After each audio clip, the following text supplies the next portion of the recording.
Olá, sejam bem-vindos a mais um vídeo aqui do canal Plataforma Moretti.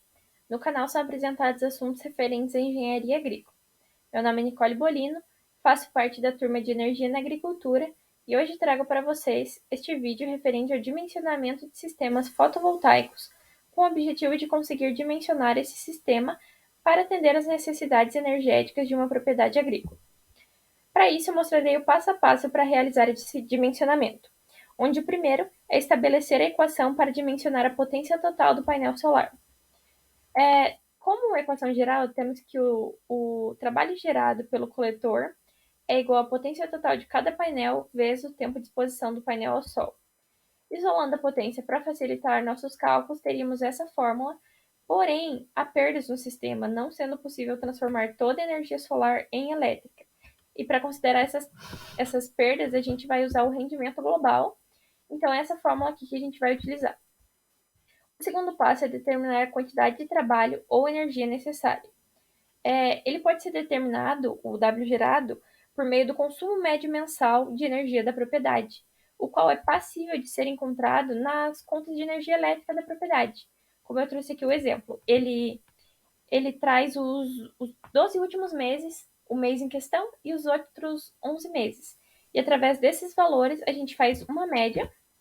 Aqui no nosso exemplo, temos a média de 656,25 kWh por mês.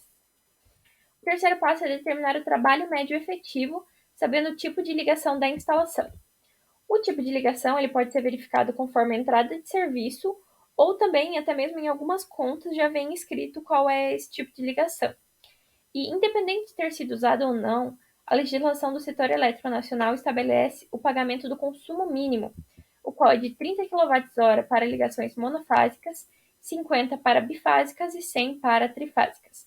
E esse pagamento ele é realizado mesmo que o consumo não tenha sido efetivado.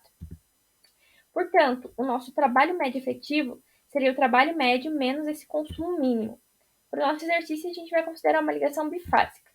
Então, a gente ficaria com um trabalho médio efetivo de 606,25 kWh por mês. O próximo passo, então, é determinar o consumo diário, que nada mais é dividir esse consumo médio efetivo pelo número de dias do mês, ficando com 20,21 kWh por dia. O quinto passo, então, é determinar o tempo de exposição dos coletores, pois deixamos o trabalho num dia, porém precisamos considerar as horas de sol, que não são durante o dia todo e nem na mesma intensidade. Para isso, precisamos da radiação incidente. Aqui no gráfico está mostrando isso e podemos ver que a maior quantidade de radiação ocorre próximo ao meio-dia. Segundo a ideia mostrada aqui nessa outra figura, podemos perceber que, como a distribuição dessa radiância segue quase uma distribuição normal, podemos ver que ao lado, se fizermos a área de um retângulo com base um pouco menor, teremos a mesma área e assim a mesma energia. Essa figura aqui de fundo preto será usada no nosso exemplo. A ideia aqui é pegar a área abaixo da curva de radiância e comprimir num retângulo, como dito anteriormente. Assim, temos um valor fixo de radiação, como indicado ali na setinha azul, que para o conceito de HSP é em 1000 watts por metro quadrado. Então, fazendo isso, ali embaixo na base, onde está destacado em vermelho, a gente consegue o total de horas de exposição, que nesse caso é de 5,56 horas por dia. Essa informação de horas pico não é tão fácil de achar. O professor, inclusive, já comentou com a gente que pretende realizar estudos relacionados a esse tema aqui no Paraná. Então, eu pesquisei bastante alguns sites para tentar já achar a hora pico pronta e eu não achei. Mas eu achei esse site aqui, que tá o link, eu até fiz um vídeo de como usar, que ele fornece os gráficos de radiância. E como ensinado ali, com o gráfico de radiância você consegue a hora pico. Aqui está o videozinho, o site que está ali o link. Eu primeiro traduzi para ficar mais fácil de usar. Depois você coloca o local que deseja. Eu coloquei Curitiba, Paraná, aqui para a gente fazer o nosso exemplo. Depois que acha, você vai em dados diários, clica em hora local e escolhe o mês. É importante porque essa radiância ela varia de acordo com o mês e local. Por isso você escolhe qual você quer e clica nas irradiâncias. Eu cliquei em todas para já aparecer todas de uma vez. Aí você clica em visualizar resultados. Aqui embaixo ele te dá o gráfico de radiância e se através dele você consegue descobrir o tempo de exposição, como foi explicado anteriormente. Pode baixar a imagem também. E eu fiz para o mês de agosto para a gente ver se tinha alguma diferença relevante, que é um mês que teoricamente teria menos radiação. Vamos ver a diferença. Esse é o gráfico de agosto, bem menor. Como varia muito de um mês para o outro, vocês podem fazer uma média durante os meses e utilizar essa média para o cálculo. O próximo passo, então, é determinar o rendimento global do sistema. Para isso, a gente precisa considerar as perdas ocorridas em várias partes do sistema. Aqui tem as 6 principais e o intervalo que elas são estimadas. Perdas por temperatura de 7 a 18%, perdas por incompatibilidade elétrica de 1 a 2%, perdas por acúmulo de sujeira de 1 a 8%, perdas por cabeamento, os dois tipos, de 0,5 a 1%, e perdas no inversor de 2,5 a 5%.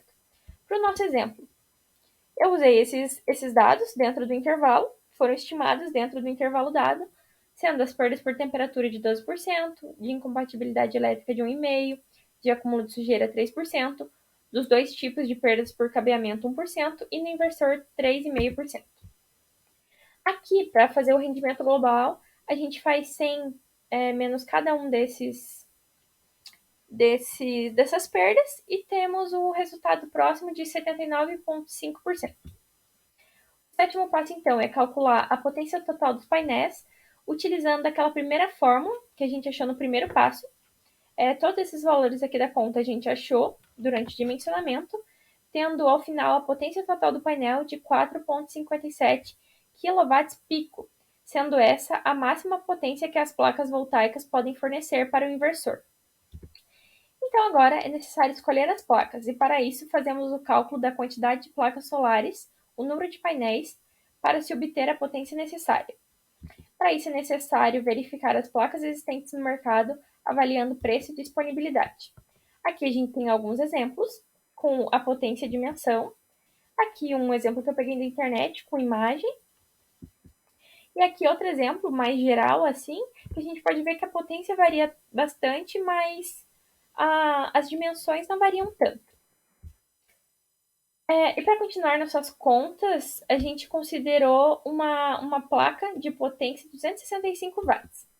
Para achar o número de painéis, a gente divide a potência total do painel que a gente achou anteriormente pela potência do painel que a gente escolheu agora.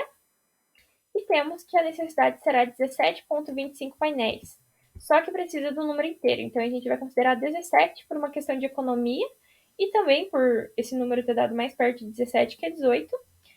E refazemos a conta com o número fechado e temos que a potência total do painel é de 4,5 kW pico.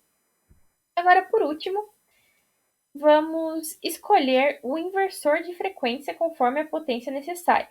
Esse inversor ele é necessário para passar para energia alternada. É necessário também consultar o catálogo de fabricantes. Aqui tem alguns exemplos que o fabricante fornece e as potências de inversor que ele fornece. Aqui é um exemplo de catálogo tirado da internet.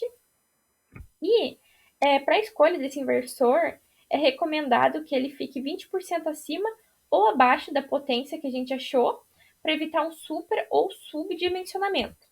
Como a gente achou 4,5 kW pico, ele tem que ficar 20% abaixo ou 20% acima, ficando entre 3,6 e 5,4.